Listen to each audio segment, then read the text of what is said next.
पापळलाच गेलं. उपजत बुद्धिमत्ता आणि विलक्षण प्रतिभा पंजाबला लाभली होती. त्यामुळंच पंजाबचा प्रवास डॉक्टर भाऊसाहेबांपर्यंत झाला. भाऊसाहेबांचं 3री पर्यंतचं प्राथमिक शिक्षण पापळलाच झालं. पापळला 3री नंतर शाळा नसल्यानं 1 वर्ष पुन्हा 3रीतच काढावं लागलं. 4थी पासून ते मामाच्या गावी सोनगावला गेले. त्यानंतर कारंजा लाड, अमरावतीचं हिंदू हायस्कूल असं भाऊसाहेबांचं शालेय शिक्षण झालं. 1918 साली येथूनच भाऊसाहेबांनी मॅट्रिकची परीक्षा गुणवत्तेसह उत्तीर्ण केली. अमरावतीचे VB चौबळ, कारंजा लाडचे अण्णासाहेब काण्णव हे भाऊसाहेबांचे जीवलग मित्र होते. पदवीसाठी त्यांनी झेप घेतली ती पुण्यनगरी.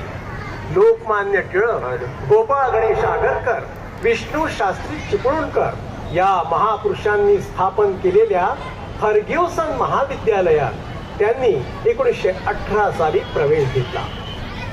आपल्या बुद्धिमत्तेची चुणूक त्यांनी इथंही दाखवली. गुणवत्तेसह पदवी परीक्षा उत्तीर्ण केली. संस्कृत विषयात प्रावीण्यही प्राप्त केलं. विलक्षण बुद्धिमत्ता आणि प्रचंड आत्मविश्वास असलेल्या भाऊसाहेबांना बॅरिस्टरची पदवी खुणावत होती. घरची आर्थिक परिस्थिती मात्र बेताची. भाऊसाहेबांच्या 21 सप्टेंबरला त्यांनी केम्ब्रिज विद्यापीठात प्रवेश घेतला. विशेष उल्लेखनीय बाब म्हणजे एकाच वर्षात त्यांनी बॅरिस्टरच्या 2ही प्रवेश परीक्षा उत्तीर्ण केल्या. 1920 ते 1925 या काळात भाऊसाहेब इंग्लंडमध्ये होते.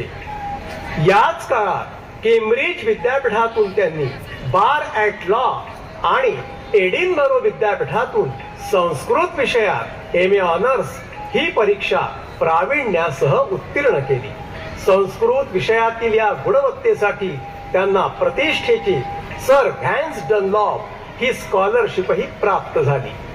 प्रोफेसर A मॅकडोनेल यांच्या मार्गदर्शनाखाली the origin and development of religion in वैदिक लिटरेचर धर्माचा वेदवाङ्मय उच्च पदवी शिवाजी माध्यमिक उच्च माध्यमिक विद्यालय. विशेष गौरवाची बाब म्हणजे 1933 साली हा शोध प्रबंध सभामंडप अमरावती यांच्यासोबत आलेल्या शिक्षकांनी सुद्धा सभा